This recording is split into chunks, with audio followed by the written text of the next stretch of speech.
Hello दोस्तों, कैसे हैं आप लोग। उम्मीद करता हूँ आप लोग बहुत अच्छे होंगे और अपना ध्यान भी बहुत अच्छे से रख रहे होंगे और आपकी तैयारी भी बहुत अच्छी चल रही होगी।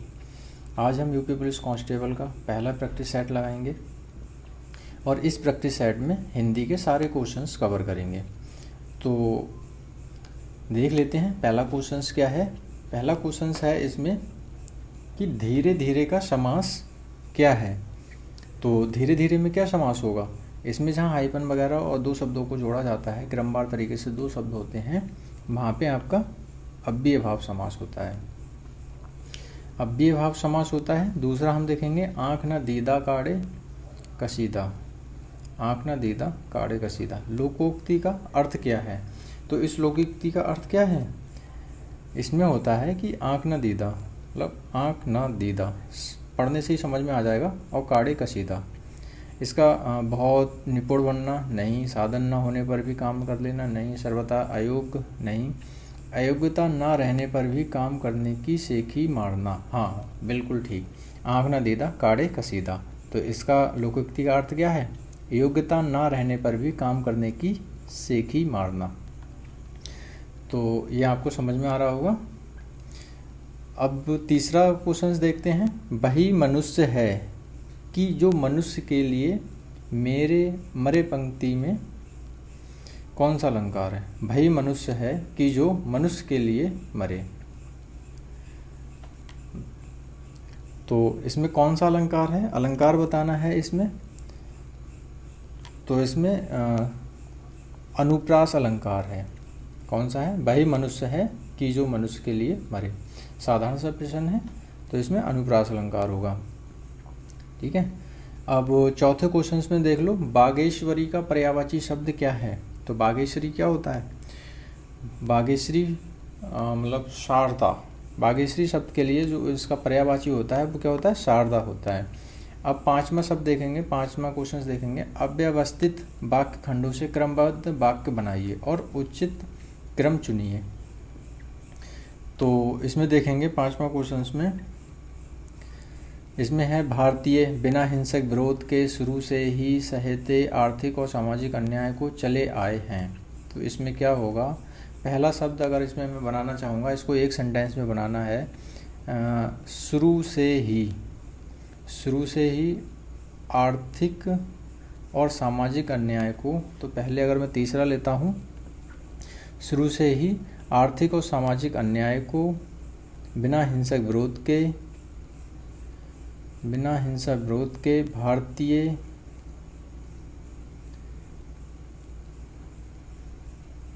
भारतीय सहते चले आए हैं। हाँ बिल्कुल ये बन जाएगा। तो पहले पे तीसरा आएगा और फिर दूसरे नंबर पे पांचवा आएगा।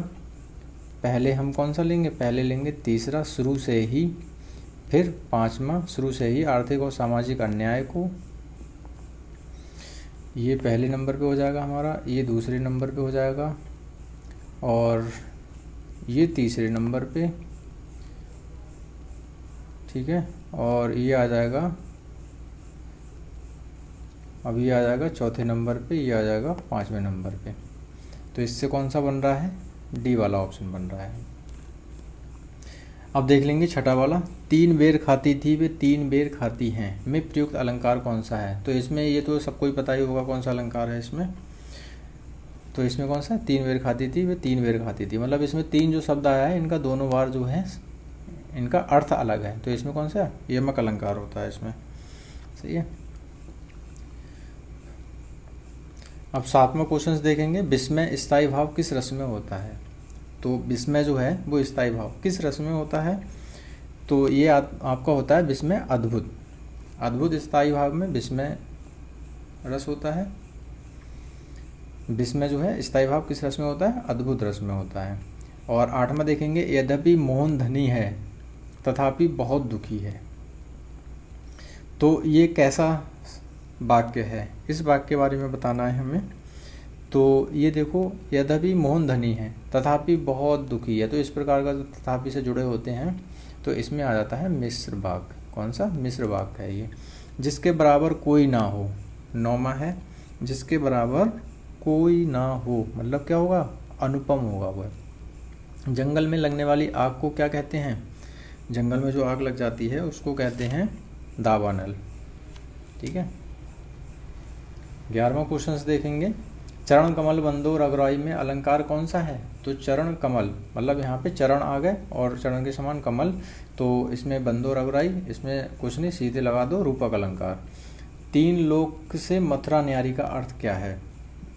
अब इसमें देखेंगे आप 3 लोक से मथुरा, 3 लोक से मथुरा न्यारी का अर्थ, तो इसमें जो होगा 3 लोक से मथुरा मतलब सबसे निराला, तीनों लोकों में मथुरा ना होना गलत है, सबसे निराला यही इसका आंसर होगा।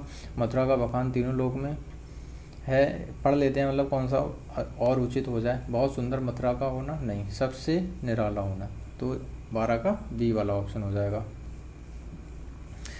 और देख लेते हैं 13 में, 13 जो है मिथिलेश कुमारी किन्हें कहते हैं? ये मिथिलेश कुमारी नाम है, किसको कहते हैं?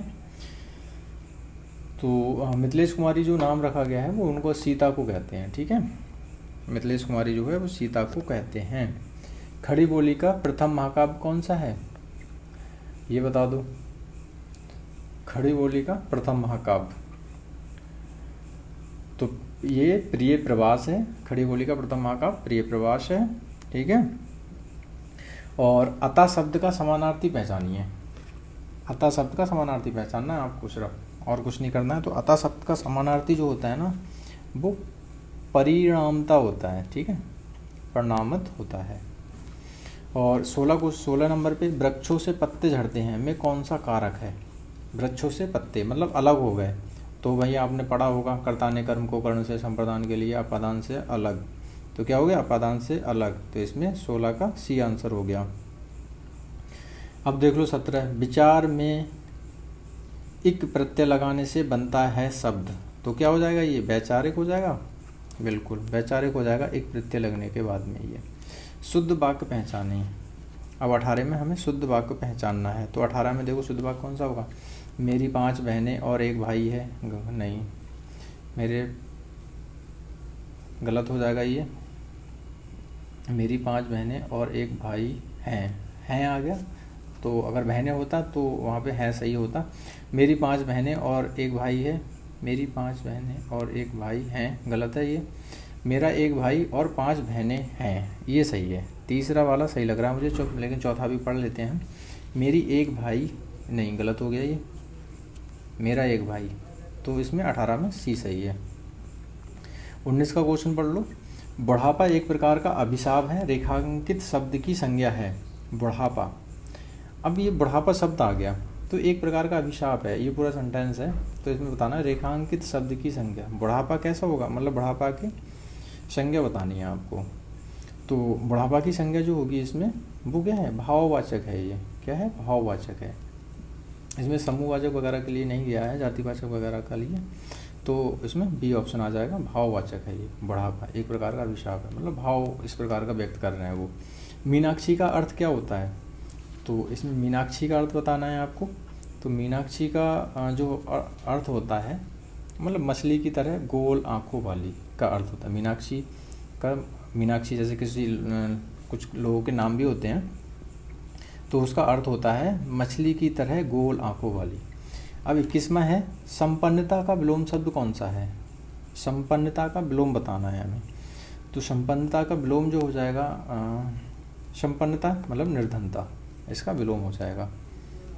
अब और क्वेश्चंस देख लेते हैं हम लोग। इसमें देखना है हमें कि निम्न में से कौन सा अज्ञानी का पर्याय नहीं है। अज्ञानी का पर्याय, तो अज्ञानी का पर्याय कौन सा होगा इसमें? अज्ञानी का होगा मतलब पर्यायवाची, अज्ञानी का पर्याय नहीं है, ये बताना है कि अज्ञानी का पर्याय नहीं है। अज्ञ, मूर्ख, अनविज्ञ, ये सब तो इसके पर्यायवाची हो जाएंगे। नहीं है तो इसमें विज्ञ आ जाएगा, मतलब जानकार होता है विज्ञ का मतलब। 23वां देखेंगे, जैसा काम वैसा दाम में जैसा किस व्याकरणात्मक कोटि का है? तो इसमें ये किस, जैसा काम वैसा दाम में जैसा, जैसा जो आएगा वो विशेषण के लिए आ जाएगा, मतलब विशेषता बता रहा जैसा काम होगा। निम्न में से कौन सा लुटेरा शब्द में प्रयुक्त प्रत्यय है? 24वां, निम्न में से कौन सा लुटेरा शब्द में प्रयुक्त प्रत्यय है? इसमें लुटेरा शब्द में कौन सा प्रत्यय आ जाएगा? तो इसमें जो है, इसमें एरा प्रत्यय हो जाएगा। क्या हो जाएगा? एरा प्रत्यय। ए प्रत्यय जो हैं और उपसर्ग हैं, तो जितने भी उपसर्ग और प्रत्यय होते हैं वो सारे आप पढ़ लेंगे एक बार, वो आपकी नज़र में आ जाएंगे, तो आपको पता चल जाएगा कि किस शब्द में क्या प्रत्यय है। निम्न में से कौन सा निसंकोच शब्द में प्रयुक्त संस्कृत उपसर्ग है? अब निसंकोच में आपको क्या बताना है? उपसर्ग बताना है। उपसर्ग क्या होता है? जो पहले लगा होता है शब्द के। ठीक है, तो इसमें आपका जो हो जाएगा वो नी हो जाएगा, नी और विसर्ग, ये इसका उपसर्ग है इसमें। और 26 में देखो, निम्न में से कौन सा पीछे चलने वाला शब्द समूह होता हेतु एक शब्द है? निम्न में से कौन सा पीछे चलने वाला शब्द समूह हेतु एक शब्द है? पीछे चलने वाला, इसके लिए एक शब्द बताना है आपको। तो इसके लिए एक शब्द क्या होगा? इसका होता है कि मतलब पीछे चलने वाला एक अनुगत होता है, मतलब पीछे चल रहा है, अनुगत, हिंदी में उसको अनुगत बोलते हैं।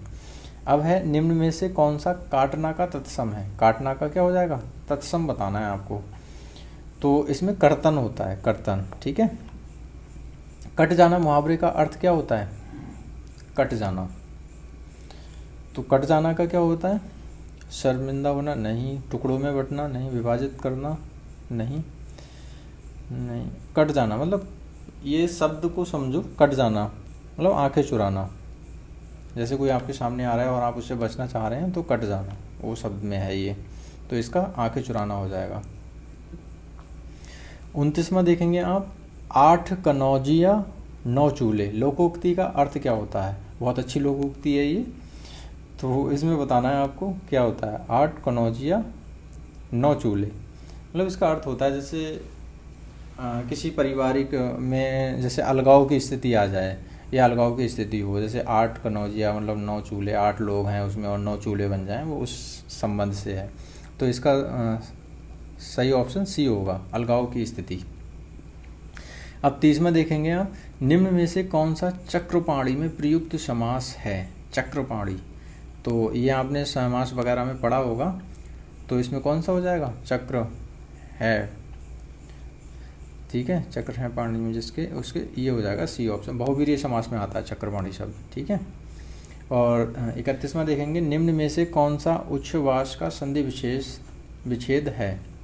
तो ये 31वां क्वेश्चन है, और इसमें जो हो जाएगा उच्छ्वास का ये व्यंजन संधि है, तो व्यंजन संधि में ये बनेगा उत प्लस श्वास का। ठीक है, उत प्लस श्वास नहीं बनेगा, उस प्लस श्वास भी नहीं बनेगा, उस प्लस श्वास नहीं, उत प्लस श्वास बनेगा ये 31वां, इसका 31 का डी क्वेश्चन है। अब 32वां देखेंगे हम, तो 32 में देख लो, इनमें से कौन संयुक्त व्यंजन नहीं है? संयुक्त व्यंजन नहीं है, देखो छात्रा ज्ञा, तो ये तो तीनों तो हो गए, ये तो संयुक्त व्यंजन है। नहीं कौन सा है? फा नहीं है, फा संयुक्त व्यंजन नहीं है। अब 33वां देखो, निम्न में से कौन सा कर्मधारय समास है? कर्मधारय समास बताना है आपको। तो कर्मधारय समास, इसमें समास है त्रिफला नहीं, इसमें 3 आ गए, ये तो द्विक समास हो जाएगा। गांव शहर में अव्यय भाव समास हो जाएगा आपका। पतझड़, पतझड़ भी में अव्यय भाव समास हो जाएगा। नील गगन, नील गगन में आपका कर्मधारय समास होगा। ठीक है, 34 में देख लो, निम्न में से कौन सा कौमुदी का पर्यायवाची शब्द है? कौमुदी, तो कौमुदी क्या होती है पता है आपको? कौमुदी में, कौमुदी मतलब क्या होता है? कौमुदी करना, या तो चांदनी से आ जाता है संबंध। सही है, चांदनी। अब इसका देखो, ये है गद्यांश। निम्नलिखित को ध्यान से पढ़िए और इसके आधार पर प्रश्न संख्या 35 से 36 तक उत्तर दीजिए। आप लोग, मैं जैसे पढ़ रहा हूँ और अपने मन में सोच लिया करो और पढ़ लिया करो कि इसका आंसर कौन सा होगा। तो मैं गद्यांश को पढ़ता हूँ। साहित्य का आधार जीवन है, इसी नींव पर साहित्य की दीवार खड़ी है। साहित्य से याद आया कि साहित्य एक ऐसी चीज़ है, अगर आप साहित्य को पूरा पढ़ लेते हैं और जो भी लेखक वगैरह हैं उनकी रचनाओं को पढ़ लेते हैं, आज़ादी से पहले भी जो रचनाएं हैं अगर उनको पढ़ते हैं, तो आपको एक जीवन की बहुत अच्छी समझ आपके अंदर विकसित हो जाएगी। तो मैं चाहूँगा कि आप लोग साहित्य भी पढ़ा करें। साहित्य बहुत अच्छी चीज़ होती है, वह हमें दिखाती है कि समाज का नज़रिया क्या रहता है, मतलब समाज का नज़रिया क्या होता है। और जब आप किसी भी साहित्य को पढ़ेंगे तो आप जो पहले थे, आपकी जो सोच पहले थी उससे कहीं ज़्यादा गुना आपकी सोच चेंज हो जाती है व्यक्तिगत आधार पे। तो साहित्य एक बहुत अच्छी चीज़ है। आप लोग अपने जीवन में मतलब ये समय समय पे पढ़ते रहा करो साहित्य को। तो साहित्य का आधार जीवन है, इसी नींव पर साहित्य की दीवार खड़ी है, उस पर अटारियाँ मीनार गुम्बद बनते हैं, उन्हें देखने को भी जी नहीं चाहेगा। जीवन परमात्मा की सृष्टि है, इसलिए सुबोध सुगम तथा मर्यादाओं से परिमित है। जीवन परमात्मा को अपने कार्यों का जवाबदेह है या नहीं हमें नहीं मालूम, लेकिन साहित्य तो मनुष्य के सामने जवाबदेह है। इसके लिए कानून है जिनसे वह इधर उधर नहीं हो सकता। जीवन उद्देश्य ही आनंद है, मनुष्य जीवन पर्यंत आनंद की खोज में लगा रहता है। किसी को वह रत्न द्रव्य में मिलता है, किसी को भरे पूरे परिवार में, किसी को लंबे चौड़े भवन में तथा किसी को ऐश्वर्य में, किंतु साहित्य का आनंद इस आनंद से ऊंचा है। उसका आधार सुंदर और सत्य है। वास्तव में सच्चा आनंद सुंदर और सत्य से मिलता है। उसी आनंद को प्रकट करना, वही आनंद को प्रकट करना, वही आनंद उत्पन्न करना साहित्य का उद्देश्य है। ऐश्वर्य अथवा भोग के आनंद में ग्लानि छुपी होती है, पश्चाताप भी होता है। दूसरी ओर सुंदर से जो आनंद प्राप्त है वह अखंड है, अमर है। तो जैसा कि साहित्य के बारे में बताया था मैंने, ये आपके गद्यांश आया है तो उसके लिए मैंने बता दिया था साहित्य बहुत अच्छी चीज़ होती है, आप पढ़ा करो। तो इसके आधार पे पहला क्वेश्चन है, सबसे ऊंचा आनंद वह होता है जो, अभी आपने पढ़ा होगा इसमें, सबसे ऊंचा आनंद होता है इसमें, हाँ ये देखो, सबसे ऊंचा आनंद होता है, क्या होता है, भौतिक साधनों से प्राप्त होता है, गलत है। सत्य से प्राप्त होता है, नहीं। सबसे ऊंचा आनंद भय होता है जो किससे, साहित्य से प्राप्त होता है। हमारे गद्यांश में क्या था, जो साहित्य से प्राप्त होता है, ठीक है। तो ये इसका सही क्वेश्चन होगा। सत्य से प्राप्त होता है ये नहीं होगा, परमात्मा से प्राप्त होता है ये भी सही नहीं होगा। गद्यांश के आधार पे हमें क्वेश्चंस को टिक करना होता है। कितने से कितने तक, 36 तक करना है इसको। अब 36वां क्वेश्चन है, सच्चा आनंद किससे मिलता है। तो सच्चा आनंद किससे मिलता है, ये भी आपने इसमें पढ़ा था। इसमें सच्चा आनंद, तो अगर मतलब भूल जाते हैं तो एक बार देख लिया करो इसमें। तो हाँ, ये सच्चा आनंद सुंदर और सत्य से मिलता है, ये लिखा हुआ है, देखो। सच्चा आनंद सुंदर और सत्य से मिलता है, इस प्रकार ये क्वेश्चंस करने होते हैं। सुंदर और सत्य कहाँ पे, ये है 36वां। अब 37 से आपके जीएस के क्वेश्चन स्टार्ट हो गए हैं। तो जीएस के क्वेश्चंस में नेक्स्ट वीडियो में कराऊंगा। जैसे कि 37वां क्वेश्चन है, सत्यमेव जयते शब्द किस उपनिषद से लिया गया है। तो ये क्वेश्चंस मैं अगली नेक्स्ट वीडियोज़ में कराऊंगा। और लेकिन फिर भी चलो मैं बता दे रहा हूँ आपको, ये जीएस का एक क्वेश्चन इसमें बता दे रहा हूँ। सत्यमेव जयते शब्द जो किस उपनिषद से लिया गया है, तो ये मुंडक उपनिषद से लिया गया है, ठीक है। बाकी के जीएस के सारे क्वेश्चंस हम नेक्स्ट वीडियोज़ में करेंगे। और इसी प्रकार से आप अपनी तैयारी को बनाए रखें। और कुछ नहीं तो ये 37 क्वेश्चंस तो आपके कंप्लीट हो ही जाएंगे जब एक बार आप वीडियोज़ को देख लेंगे। और वीडियोज़ को जो लोग तैयारी कर रहे हैं उनके पास शेयर करें और लाइक करें। और जो लोग नए हैं इस चैनल पे, वो लोग इस चैनल को सब्सक्राइब कर लें। मैं सब्जेक्ट वाइज प्रैक्टिस सेट के वीडियोस बना के इस यूट्यूब चैनल पे डालता रहूँगा। उम्मीद करता हूँ ये सेशन आपको बहुत अच्छा लगा होगा।